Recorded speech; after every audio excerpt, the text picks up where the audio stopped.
So if you start becoming familiar, so conscious of those unconscious thoughts, they would never slip by your mind unchecked by you. Now, that is when you really catch yourself, right? And the research shows that you can get better at this. You could actually sense the thought before it comes. So then you start firing and wiring new thoughts. You start thinking to yourself, who am I going to be when I open my eyes?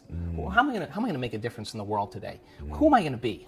How am I going to love? How am I going to give? How am I going to serve? How am I going to contribute? What things do I want to really do today? And in the act of closing your eyes and just thinking about and rehearsing what you're going to do, your brain doesn't know the difference. And if you get caught up in it, you begin to install the neurological hardware in your brain to look like you've already done it. Now the brain's no longer a record of the past.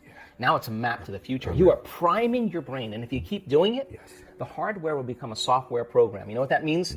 You just might start acting like a happy person. Well, there's no surprise there. You install the circuits. Stress hormones arouse the body, so you have your attention on your body. Stress hormones alert the brain, so you're aware of everything in your environment, like an octopus with tentacles in all different directions. You got to control and predict everything in your life. And if you're living by the hormones of stress, you're always investing your attention and energy into the known future based on the past. So you're on a line of time here, in a timeline. So then let's think about it. How are you going to make thought more real than anything else? How are you going to create from thought? Well, let's close our eyes. Let's disconnect from the environment. Less sensory information coming into the brain, less distraction, as you said. Let's play some soft music in the background. Let's stick some earplugs in our ear, whatever you want to do. Diminish sensory. But now you're sitting down. You're not eating. You're not tasting, you're not smelling, you're not feeling. So there's less sensory input coming to your body. So then now your brain waves begin to change. They start slowing down, and you move from this beta brainwave pattern where you're aware that you have a body in space and time, or your attention is on the outer world, or your senses are giving you information. Less sensory information. Now your inner world starts becoming more real than the outer world, and you're not the voice in your head that's always talking to you. As your brain waves change, you start seeing in images and pictures and symbols, and less in that vocalization, that sub-vocalization. So your brain waves start changing to alpha. You're going to start creating, start dreaming, pretending, right? So then, if you say to your body, you're going to sit down for an hour, and I know you're on a program because you wake up every morning and do the exact same thing, and now I'm going to make you sit, just like say to an animal. You sit, you stay, and your body's going to say, I'm going to die, my bladder's going to explode, I need a coffee, I got a lot of emails to do. That's the program. And you say to your body, today we do battle. Today, this is it. And you sit through that and you make your way, even though your body's trying to get up and you keep settling it back down. I'm telling you, when you start your day that day, you will be more kind, more loving, less judgmental, more patient, more present, because you're mastering the present moment. That means you're not in the predictable future. You're not in the familiar past. You're mastering time. And so then, if where you place your attention is where you place your energy, and all of your attention is in the present moment, so then if the brain can change, then the mind doesn't change the brain. Mind is the brain in action. It's consciousness that changes it. So when people begin to disengage and get beyond themselves, you are at your absolute best when you get beyond yourself. Now, getting the person to that point, they reach that generous present moment where they just feel connected. And when they're in that place, all the things they thought they wanted, they actually no longer want because they feel like they already have them. So then imagine living your life from that place. The formula then is that it requires a clear intention, which is a coherent brain. And when you're living stressed out and something goes wrong and you're threatened, or you can't predict an outcome, or you have the perception that something's getting worse or you can't control it, you switch on that fight or flight nervous system that we talked about. Now here's what happens. When that occurs, you start shifting your attention from one person to one problem, to one thing, to another person, to another place, because your brain is trying to predict the next moment. Well, every one of those people and things and places has this neurological network in your brain. So as you shift your attention from one to the next, it's like a lightning storm in the clouds. Your brain starts firing very incoherently. When your brain is incoherent, you're incoherent. And when you're living by the hormones of stress, not a time to create, not a time to open your heart, not a time to learn, not a time to trust. And it's a time to run, fight, or hide. So people spend 70% of their time of their life. When you're under stress, if there's a cougar around the corner, you're not going to sit down and meditate. Survival gene switched on, and nobody is going to believe in possibility when you're living in survival, right? Wow, yeah. So then when you're living in stress, what happens is you narrow your focus on the cause. You narrow your focus on matter, the object, the thing. And so people get switched on and all of their attention is on their outer world. When the hormones of stress kick on, the body gets an arousal. Now your attention is on the body. And of course, when you're under stress, you're trying to predict the future based on the past. And now you're literally enslaved into three-dimensional reality. So then how do you get what you want? You got to try harder. You got to force it more. You got to work harder. You got to fight for it. It's matter trying to change matter. It's exhausting. People just burn out, right? So then we now know that when you go from a narrow focus on something and you begin to open your focus, you create a sense, an awareness that the act of opening your focus causes you to stop thinking.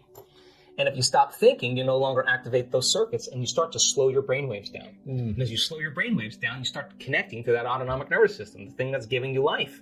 And all of a sudden, when you get beyond yourself, it says, he's gone. Let's step in and just clean up this mess before he gets back. So you can't change your brainwaves. Wow. And you stay in an active state. You're basically moving furniture around. You're analyzing your life within some disturbing emotion. And I can tell you, after looking at all those brain scans, if you're analyzing your life within some disturbing emotion, you're going to make your brain worse. In fact, you are thinking in the past, right? So you teach people the formula, how to open their focus, change their brainwaves, connect to that invisible field, and all of a sudden, different compartments of the brain start synchronizing. The front of the brain starts talking to the back of the brain. The right side starts talking to the left side. And all of a sudden, what sinks in the brain links in the brain. And all of a sudden, you see this person starting to feel more like themselves. And when you see those two hemispheres of the brain start lighting up, watch out, because that person's going to feel really whole. They're going to start loving life. They're going to feel like they're going to be in love with life because the union of polarity and duality is wholeness at the exact same time. How come the planets are rotating in such order? How come there's forces of nature that have so much order? After the Big Bang, there should have been disorder. That's what happens after an explosion. Yeah. How come there's so much order after an explosion? Well, there's only one reason for that. And that's because there's a consciousness that's aware of the whole entire thing, because the very fabric of everything material is energy. And I mean, breaking 99%, everything material is actually energy. It's just stable consciousness. And it's the slowest form frequency, the slowest energy that's stable that we can perceive with our senses. Climb up the scale closer to source, and it gets very dynamic and very different. So the discovery then of consciousness and its never-ending process of self-discovery and answering the question, is there more? Because most people wake up in the morning and the first thing they do is, since the brain is a record of the past, they think about their problems. Those are memories that are etched in the brain that are connected to certain people and objects, certain things at certain times and places.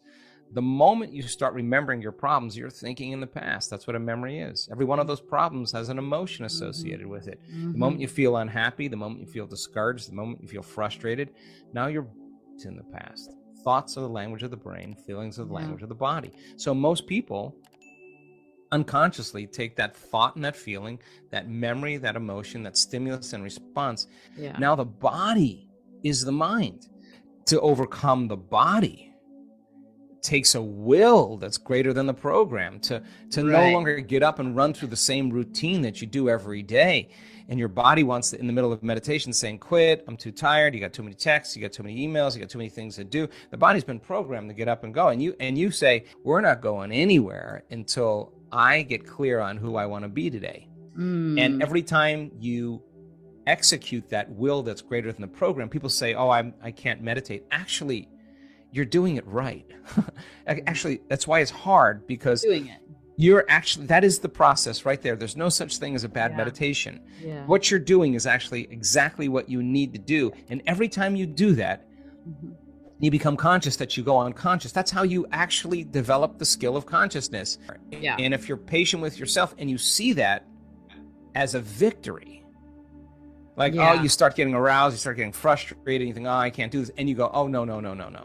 We're not going to quit here. That would be me getting up as the same person. I'm curious what's on the other side of this frustration. You settle your body back down into the present moment. You unfold back into that eternal space.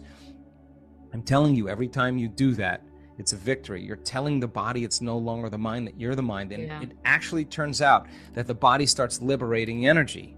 It starts liberating energy, but like an unbridled stallion, it goes, oh, really? You think that's all? You think that's all you have? Well, watch this. And then it starts bringing up memories of the past and all of that just to feel an emotion. And if you're aware that it's doing that and you settle it down, you're taming the animal. You're Yeah. teaching it, Yeah. you're teaching it how to change its state, right? And guaranteed, if you keep doing that, you walk out in your life, I guarantee you'll be less responsive and reactionary to everyone and everything.